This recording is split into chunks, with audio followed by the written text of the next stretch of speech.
এখন যে প্রশ্নটা নিয়ে আমরা আলোচনা করব এই প্রশ্নটা অনেক ইম্পর্টেন্ট। কিরকম? আমরা সাধারণত এই প্রথম অধ্যায়ে একটা প্রশ্ন সবচেয়ে বেশি গুরুত্বপূর্ণ মনে করে থাকি। সেই প্রশ্নটা হচ্ছে যে প্রমাণ করো যে √5 একটি অমূলদ সংখ্যা অথবা √13, √7, √2, √3, √99 এরকম যে কোনো সংখ্যা হইতে পারে, মূলত যে সংখ্যা পূর্ণবর্গ নয় এরকম। এই যে অমূলদ সংখ্যা প্রমাণের যে অঙ্কটা, এই অঙ্কটা সবচেয়ে বেশি ইম্পর্টেন্ট এবং এটা সবচেয়ে বেশি আসে। অর্থাৎ যদি বলা হয় 1 নম্বর অধ্যায় থেকে সবচেয়ে বেশি ইম্পর্টেন্ট অঙ্ক কোনটা, তাহলে ধরেই নিতে হবে এককভাবে যদি ইম্পর্টেন্ট অঙ্ক ধরা হয় তাহলে এটা। সেই অঙ্কটাই আমরা এখন বুঝবো। তাহলে চলে যাচ্ছি আমরা। প্রমাণ করো যে √5 একটি অমূলদ সংখ্যা। একটু ভালো করে বুঝতে হবে। আর এই অঙ্কটা বোঝার জন্য মূলদ এবং অমূলদ সংখ্যার পার্থক্যটা একটু ভালো করে জানতে হবে। যদিও আমরা এটা বেসিক ক্লাসে শিখবো, তার আগেও এখানে একটু কিছু কথা বলে নিই। মূলদ আর অমূলদ সংখ্যার মধ্যে মূল পার্থক্যটা কি সেটা জানা দরকার। মূলদ সংখ্যা এবং অমূলদ সংখ্যা এটা নিয়ে আমরা যখন সংজ্ঞা নিয়ে আলোচনা করব, বেসিক নিয়ে, তখন ইন ডিটেলস আলোচনা করব। এখন শুধু জেনে নেই যে সকল সংখ্যাকে p/q আকারে প্রকাশ করা যায় তাদেরকে মূলদ বলে। যেরকম ধরেন 3 একটা পূর্ণ সংখ্যা, এর নিচে কিছু নাই মানে 1, তাহলে এটাকে p/q আকারে প্রকাশ করা যায়, এটা মূলদ সংখ্যা। অথবা 1.5 এটাকে যদি ভাঙাই তাহলে 15 আর 10, দশমিক উঠে গেলে 1, পরে যতগুলো বল ততগুলো শূন্য, কাটাকাটি করেন আর যাই করেন আপনি এখানে পাচ্ছেন 3 × 5 = 15, 3 আর 5 × 2 = 10। এটাও p/q আকার। তার মানে এই ধরনের সংখ্যাগুলো মূলদ সংখ্যা। আর যেই সংখ্যাগুলো নর্মালি p/q আকারে প্রকাশ করা যায় না, যেমন ধরেন 2.5, 3, 5 ... এরকম চলছে, অর্থাৎ অসীম দশমিক যে সকল সংখ্যা, সেই সকল সংখ্যাকে বলা হয় অমূলদ সংখ্যা। তাহলে এখন আমরা সরাসরি প্রমাণটায় চলে যাই। কিরকম? প্রথমে আপনি √5 অমূলদ সংখ্যা প্রমাণের জন্য আপনাকে উল্টা প্রসেস অ্যাপ্লাই করতে হবে। কারণ অমূলদ সংখ্যা প্রমাণের জন্য আপনার নির্দিষ্ট কোনো রুলস হাতে নেই, আমাদের আবিষ্কারই হয়নি আর কি। সেই জন্য আমাদের যে কাজটা করতে হবে, অমূলদ সংখ্যাটাকে আগে মূলদ ধরতে হবে। মূলদ ধরে তাকে মূলদ সংখ্যার সাথে কম্পেয়ার করে করে, মূলদ সংখ্যার বৈশিষ্ট্যের সাথে অ্যাডজাস্ট করে করে দেখতে হবে। যদি অ্যাডজাস্ট করে সকল ক্যারেক্টার, তাহলে সে মূলদই হয়ে যাবে। আর যদি না হয় তাহলে সে অমূলদ হবে। ব্যাপারটা ঠিক এমন যে অমূলদ সংখ্যাকে মূলদ সংখ্যা ধরবো, তারপর মূলদ সংখ্যার সকল ক্রাইটেরিয়ার সাথে যুক্তি দিয়ে দেখাবো। যদি মূলদ সংখ্যা সে না হয় তাহলে সে কি হবে? অবভিয়াসলি অমূলদ সংখ্যা হবে। সেই জন্য মনে করি √5 একটি কি সংখ্যা? মূলদ সংখ্যা ধরে নিলাম। তাহলে √5 যদি একটি মূলদ সংখ্যা হয় তাহলে সেটাকে অবশ্যই p/q আকারে প্রকাশ করা যাবে। এই জন্য আমরা ধরে নিলাম √5 একটি মূলদ সংখ্যা, সুতরাং √5 = p/q। কারণ কি? এটা তো মূলদ সংখ্যা ধরে ফেলেছি। এখানে বৈশিষ্ট্যটা বলে দিতেই হবে, এই লেট কিন্তু খুবই ইম্পর্টেন্ট। pq সহমৌলিক স্বাভাবিক সংখ্যা এবং pq is greater than 1। এখানে নর্মালি লেখা হয় q is not equals to 0, তবে এটা লেখা বেটার যে pq সহমৌলিক স্বাভাবিক সংখ্যা এবং pq is greater than 1, অর্থাৎ 1 থেকে বড় হইতে হবে। এখন আসেন, এখানে আরো কয়েকটা প্রশ্ন আছে যে সহমৌলিক কাকে বলে, স্বাভাবিক সংখ্যা, এ বিষয়ে নিয়ে আমরা বেসিক ক্লাসে কথা বলবো। যেহেতু এটা আমরা লিখে ফেলছি, তাহলে এটাকে আমরা কি করব এখন? বর্গ। কারণ রুট সরানোর জন্য একটা প্রসিডিউর আপাতত হাতে আছে, সেটা হচ্ছে বর্গ করা। আরও কিছু আছে কিন্তু এখানে আমরা কি করলাম? বর্গ। তাহলে এই জায়গা বর্গ করলাম, এই পাশেও বর্গ করব। সাইড নোট দেবেন। বর্গ করলে √² উঠে যায়, শুধু 5 হবে। স্কোয়ার করলে উপরে নিচে দুইজন স্কোয়ার পেয়ে যাবে। এখন আপনি শুধুমাত্র কিউ² সরানোর জন্য একটা কিউ দিয়ে উভয়কে গুণ দেন। অর্থাৎ একটা কিউ দিয়ে যখন উভয়কে গুণ করবেন, 5-এর সাথে একটা কিউ বসবে। এখানে ধরেন স্কোয়ার ছিল, তার সাথে একটা কিউ দিলেন, তাহলে এটা কাটে গিয়ে দুইটা কিউ থেকে একটা কিউ থাকে না। এই জন্য এখানে লেখা হয় সরাসরি যে শুধুমাত্র কিউ, অর্থাৎ উভয়কে কিউ দ্বারা গুণ করলে এটা পাওয়া যায়। এখানে এইটুকুই মূলত অঙ্ক। এরপরে যা হবে সেটা হচ্ছে লজিক। এবার খেয়াল করেন, 5q কি সংখ্যা হবে? অবশ্যই পূর্ণ সংখ্যা। p² কি সংখ্যা হবে? পূর্ণ সংখ্যা। এই জন্য আমি লিখছি যে p² পূর্ণ সংখ্যা, 5q কি সংখ্যা? পূর্ণ। আর বলতে পারেন যে ভাই 5q পূর্ণ সংখ্যা হয় কিভাবে? আপনি তো নর্মালি স্বাভাবিক সংখ্যা বলে আসছেন। স্বাভাবিক সংখ্যা মানে তো নর্মালি এগুলো পূর্ণ সংখ্যাই হয়। তাহলে সেই যে পূর্ণ সংখ্যার সাথে 5 আসছে, তার মানে সেটা পূর্ণ সংখ্যাই হবে। আবার পূর্ণ সংখ্যাকে বর্গ করেন, সেও পূর্ণ সংখ্যাই হয়। এই জন্য বলা হচ্ছে p² পূর্ণ সংখ্যা, 5q পূর্ণ সংখ্যা।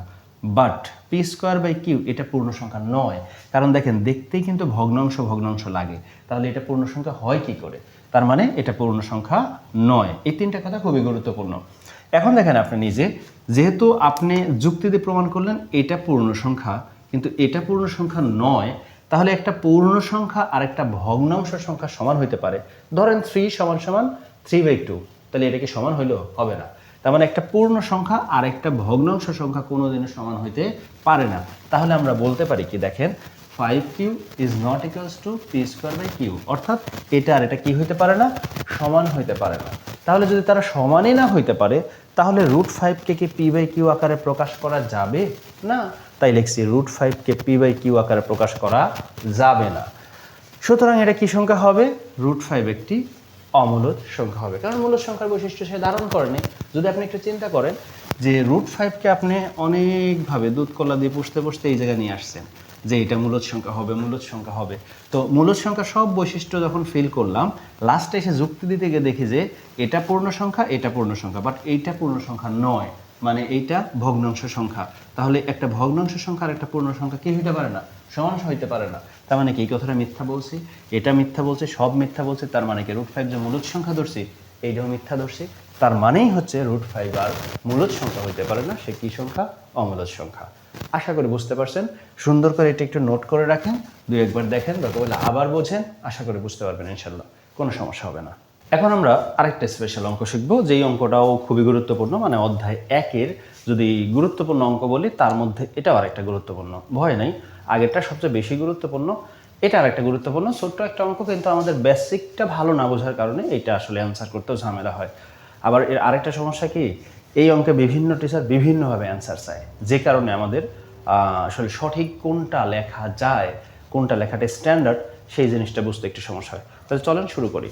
প্রশ্নটা কী ছিল? প্রশ্ন ছিল √2 এবং 3 এর মাঝে দুটি মূলদ ও দুটি অমূলদ সংখ্যা বের করা। অর্থাৎ আপনি দুটি অমূলদ সংখ্যা বের করেন আর দুটি মূলদ সংখ্যা বের করেন একটা নির্দিষ্ট রেঞ্জের মধ্যে। মূলদ সংখ্যা এটাও একটা সংখ্যা, অমূলদ সংখ্যা এটাও একটা সংখ্যা। তাহলে এই দুইটা সংখ্যা যে বের করব, সীমানাটা কতটুকু, সেই সীমানাটা ওরা দিয়ে দিছে। এখন এর আগে তো অবশ্যই আপনাকে মূলদ আর অমূলদ চিনতে হবে, যেটা একটু আগেও বলে আসছি, আবার একটু বলি। সহজ করে মনে রাখেন, যে সকল সংখ্যাকে পি বাই কিউ আকারে প্রকাশ করা যায় সেটা মূলদ, মানে সসীম দশমিক, ধরেন এরকম 1 2 3 5 সসীম দশমিক সংখ্যাই মূলদ সংখ্যা। আর যে সকল সংখ্যাকে পি বাই কিউ আকারে প্রকাশ করা যায় না, ধরেন সেটাকে কি বলা হয়? অমূলদ সংখ্যা বলা হয়। তার মানে এটা হচ্ছে গিয়ে অসীম দশমিক, 2 5 3 5, এটা হচ্ছে গিয়ে অসীম দশমিক। তাহলে অসীম দশমিকে অমূলদ সংখ্যা, সসীম দশমিক মূলদ সংখ্যা, এই কনসেপ্টটা নিয়ে আমরা শুরু করি। আমাদের বলা হয়েছে √2 ও 3 এর মাঝে দুটি মূলদ সংখ্যা এবং দুটি অমূলদ সংখ্যা খুঁজে বের করেন। এটা প্রশ্ন বিভিন্নভাবে হয়, কখনো বলে একটা বের করো খুঁজে, কখনো বলে একটা মূলদ একটা অমূলদ, কখনো বলে দুইটি শুধু মূলদ বের করতে বলে, কখনো বা শুধু দুইটি অমূলদ বলে। যেটাই বলুক, আপনি যদি কনসেপ্ট বোঝেন নিজেই করতে পারবেন। তো আপনি ফার্স্টে কি করবেন? দেওয়া আছে দুটি সংখ্যা √2 ও 3, তো আপনি √2টাকে ভেঙে নেন, কারণ √2 অ্যাকচুয়ালি না ভাঙলে বুঝবেন কিভাবে যে এটার রেঞ্জটা কতটুকু। এজন্য আপনি এটা আগে ভেঙে নেবেন। √2 ভাঙলাম, 1.4142 পাইলাম, আর 3 তো নির্দিষ্ট সংখ্যা পাচ্ছি। তার মানে আমাদের সীমানা হচ্ছে এইটুকু, ভালো করে বুঝেন। আপনার সীমানাটা হচ্ছে এইটুকু, এর মধ্যে থেকে আপনার, অর্থাৎ সর্বনিম্ন সীমানা 1.4142 থেকে শুরু করে সর্বোচ্চ 3, এই রেঞ্জের মধ্যে থেকে আপনি যে কোনো সংখ্যা পিক করতে পারবেন, একটা মূলদ, একটা অমূলদ, অথবা যা আপনার মন চায়। এর মধ্যে কোটি কোটি সংখ্যা আছে, আপনার বিলিয়ন বিলিয়ন। তাহলে আমরা একটু দেখি কি করা যায়। অঙ্কটা কিভাবে করবেন সেটা একটু বুঝাই নেই। ফার্স্টে আপনি ধরে নেবেন, মনে করে দুটি মূলদ সংখ্যা। কি কি ধরে নিয়েছি আমি এখানে? একটা এ ধরছি আর একটা বি। আপনি আপনার ইচ্ছা মতো বর্ণ ধরতে পারেন। ধরার পরে আপনি এখন একটু সংজ্ঞাটা লিখে নিন যে মূলদ সংখ্যার সংজ্ঞা কি। আমরা জানি সসীম দশমিক সংখ্যাকে মূলদ সংখ্যা বলে, যা পি কিউ আকারে প্রকাশযোগ্য। এখানে পি কিউ পূর্ণ সংখ্যা, এটা একটু নিজেরা লিখে নিন। এবং কিউ নট ইকুয়ালস টু 0। এই যে মুখে যে বললাম না, সংজ্ঞাটা একটু আপনি লিখে নিলেন, এখানে লিখে নেবেন। এটা কিন্তু আমি বলিনি, যাতে কেউ ভিডিওটা পুরো না দেখে জাস্ট খালি পজ করে লিখে না নেয়। এই জন্য কিছু কিছু জায়গায় কিন্তু আমি মুখে বলে দিই, খেয়াল রাখেন। তাহলে মনে করি দুটি মূলদ সংখ্যা এ ও বি। সংজ্ঞাটা আমি আরেকবার বলে দিচ্ছি। সংজ্ঞাটা হচ্ছে যে আমরা জানি সসীম দশমিক সংখ্যা মূলদ সংখ্যা, যা পি বাই কিউ আকারে প্রকাশ করা যায়। এখানে পি কমা কিউ পূর্ণ সংখ্যা এবং কিউ নট ইকুয়ালস টু 0 গেল। এখন আপনি যেহেতু বলছেন এ মূলদ সংখ্যা, তাহলে এ সমান সমান একটা সংখ্যা খুঁজে বের করেন। রেঞ্জটা মনে রাখবেন, এটা থেকে বড়, এটা থেকে ছোট হইতে হবে। তাহলে আমি নিলাম 1.43। এটা বলতে পারেন একটু যে এটা থেকে কি বড় হয়েছে? জি হয়েছে। কারণ কি, এইটা সীমানা। আর সবসময় আপনারা সীমানা দশমিকের পরে 2 ঘর দেখবেন, বেশি দেখা দরকার নেই। 1.41, আপনি নিয়েছেন 1.43, তো ওটা থেকে বড় হয়েছে এবং বড়টা থেকে ছোট হয়েছে। আর সবসময় চেষ্টা করবেন ছোটটার কাছাকাছি নিতে, তাইলে আপনার অঙ্ক আর কোনো সমস্যা হবে না। এরপরে আপনি আরেকটা নিয়েছেন 2, আপনি 2 নিতে পারেন, এখানে তারপরে হচ্ছে 2.1 নিতে পারেন, অথবা 1.45 নিয়েছেন, এরপর 43 নিয়েছেন, 1.45 নিতে পারেন, 47 নিতে পারেন, যেটা মন চায় নিতে পারেন, কিন্তু যেন বড় হয় তাহলেই হবে। আর সিকোয়েন্সটা বজায় রাখবেন, ছোটটা থেকে প্রথমটা বড় নেবেন, যদি আরেকটা বের করতে হয় এটা থেকে ওটা বড় নেবেন। এভাবে দুইটা মূলদ সংখ্যা নিলেন। এবং একটু খেয়াল করেন 1.43 যা p/q আকারে প্রকাশ করা যায় বা যা এত আকারের সংখ্যা, একইভাবে এটা যা p/q আকারের সংখ্যা। আমি বলতে পারেন কীভাবে স্যার, এটা নিচে কিছু নাই মানে কত 1 আছে, আর এটাকে কি ভাঙানো যায় না? তাহলে তো p/q আকারের সংখ্যাই, তাহলে এই দুইটাকে আমরা মূলদ সংখ্যা বলতে পারি না? এরকম আপনি হাজারো সংখ্যা নিতে পারেন। সবচেয়ে মজার ব্যাপার, এরকম অঙ্কগুলো যদি আপনি আপনার বান্ধবীকেও দেখান, আপনার খাতাও কাটা যাবে, আপনার বান্ধবীরটাও। কারণ এই দুইটার মধ্যে র্যান্ডম সংখ্যা নিচ্ছেন, কিভাবে আপনার মনের কথা আপনার বান্ধবী জানলো? এটা মিলার কথা না, মেলেও না নর্মালি। তো এই জন্য সাবধান, এই অঙ্কগুলো আপনি নিজেও কারোটা দেখে লেখেন না বা কারোটা দেখায়ও না, তাহলে কিন্তু বিপদে পড়বেন।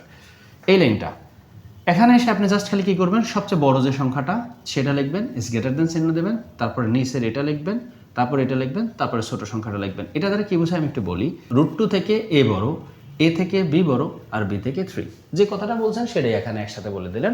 তার মানে দুটি মূলদ সংখ্যা হচ্ছে এত এবং এত, শেষ। পুরো 4 মার্ক পেয়ে যাবেন যদি 4 মার্ক থাকে। অমূলদ সংখ্যার ক্ষেত্রে আসেন, একইভাবে দুটি অমূলদ সংখ্যা c ও d ধরছি আমরা। দুটি অমূলদ সংখ্যা যদি c ও d ধরে থাকেন, তাহলে আপনি c সমান বের করেন।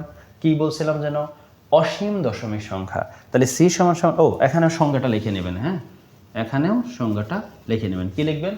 অসীম দশমিক সংখ্যাকে অমূলদ সংখ্যা বলে, যা p/q আকারে প্রকাশযোগ্য নয়। এখানে p, q পূর্ণ সংখ্যা, q not equals to 0। তাহলে সংজ্ঞা লেখার পরে c সমান লেখেন, ছোটটা থেকে বড় লেখেন। আমি লিখছি 2.1325। লক্ষ্য করেন এই ছোট সংখ্যা থেকে এটা বড়, আবার 3 থেকেও ছোট। আমাদের কন্ডিশন ছিল এটা থেকে বড় হইতে হবে, বড়টা থেকে ছোট, অর্থাৎ এটা আর এটার মাঝামাঝি থাকতে হবে। তো 2.13 এটা থেকে বড় হয়েছে, এটা থেকে ছোট হয়েছে। এবং আপনি কি করবেন, দশমিকের পরে 3 বা 4টা ইচ্ছা মতো সংখ্যা দিয়ে ডট ডট দিয়ে দেবেন। তাহলে এটা p/q আকারে প্রকাশযোগ্য নয়। কারণ আপনি কি এটা সীমানা জানেন? প্রকাশ করা যাবে? যাবে না। একইভাবে আরেকটা নেন, এটা থেকে বড় 2 পয়েন্ট, এটা আমি নিয়েছি হচ্ছে 5 to something, যা ইচ্ছা নেন। তাহলে এই সংখ্যাটা অসীম না, তাহলে এটাকে p/q আকারে প্রকাশ করা যাবে? যাবে না। তাহলে বলা যায় এখানেও সেমভাবে বড়টা নেন, তারপর এটা নেন, তারপরে এটা। আপনি যদি লক্ষ্য করেন দেখবেন সবচেয়ে ছোট সংখ্যা, তারপরে আপনার প্রথমটা, তারপরে বড়টা, তার থেকে বড় এটা। তা আপনি ওইভাবে লিখবেন, সবচেয়ে বড়টা 3, তারপরে এটা লিখবেন, তারপরে এটা, তারপরে এটা, সবগুলো গ্রেটার দেন চিহ্ন দিয়ে রাখবেন, তাইলেই হয়ে গেল। তাহলে বলা যায় দুটি অমূলদ সংখ্যা হচ্ছে এত এবং এত। উত্তর হয়ে গেল। তাহলে অমূলদ এবং মূলদ সংখ্যার ক্ষেত্রে আপনি যদি সুন্দর করে এই নিয়মটা বোঝেন, লেখেন, বারবার দেখেন কি লিখছেন, কিভাবে হয়েছে, এই রেঞ্জটা বোঝার চেষ্টা করেন, মাথায় রাখেন। যে কোনো সংখ্যার ক্ষেত্রে আপনি শুধু খেয়াল রাখবেন আপনার সর্বনিম্ন সীমানা এবং সর্বোচ্চ সীমানা, এর মাঝখান থেকে সংখ্যাগুলো খালি খুঁজে বের করে নেবেন, দেখবেন আপনার মূলদ এবং অমূলদ সংখ্যা হয়ে যাবে। আরেকটা কথা, টিচাররা বেশিরভাগ সময়ই এত সুন্দর সীমানা দেয় না। কখনো কখনো ওরা আপনার একদম ক্লোজ রেঞ্জে দুইটা সংখ্যা দেয়। অ্যাজ লাইক ধরেন আপনাকে দিল 0.11 ও 0.12, এই দুইটার মধ্যে দুইটা অমূলদ এবং দুইটা মূলদ সংখ্যা বের করতে বলছে। তাহলে কি করবেন? এটা তো বেশি ক্লোজ রেঞ্জ, কোনো সমস্যা নেই। এই দুইটার মধ্যে কোটি কোটি সংখ্যা আছে, এটা আপনাকে বুঝতে হবে। কিভাবে? ধরেন আপনি মূলদ সংখ্যা একটা লিখতে চান, সাজানো গোছানো একই রকম। একটা মূলদ সংখ্যা লিখবো, এটা থেকে আমি যদি একটু বড় লিখতে চাই, তাহলে 0.113 যদি লিখি, তাইলে তো হয়ে গেল। কারণ দেখেন 0.11 থেকে এটা বড় 0.12, অর্থাৎ দ্বিতীয় পদটা বড়, এটার দ্বিতীয় পদ 1। আমি কি রাখছি 0.113, দুইটা পদ স্থির রাখছি। তার মানে এটা থেকে তো এটা বড় হয়েছেই, এটা থেকে ছোট। কারণ কি, এটা দশমিকের পরে 12 ছিল, আর এটা দশমিকের পরে 11। সো 3 কিন্তু 11 পরে দিছে, তাহলে এটা একটা হয়। আপনি যদি আরেকটা নিতে চান 0.1145, এটা নেন, তা অমূলদ সংখ্যা হয়। অমূলদ সংখ্যার কথা যদি ধরেন আমি অমূলদ সংখ্যা নিলাম 0.112535, মানে মূল কথা এটা থেকে বড় করবেন সাবধানতার সাথে, এবং এটা থেকে ছোট করবেন, তারপর ইচ্ছা মতো 4-5টা সংখ্যা দেন। এরকম হাজার হাজার সংখ্যা, মিলিয়ন বিলিয়ন সংখ্যা বের করা যাবে মূলদ এবং অ্যাজ এ অমূলদ সংখ্যা হিসেবে, যদি আপনি থিমটা ধরেন। তাহলেই আশা করি বুঝতে পারছেন। আজকে এটুকুই, দেখা হচ্ছে ইনশাল্লাহ পরে কোনো ভিডিওতে। আসসালামু আলাইকুম।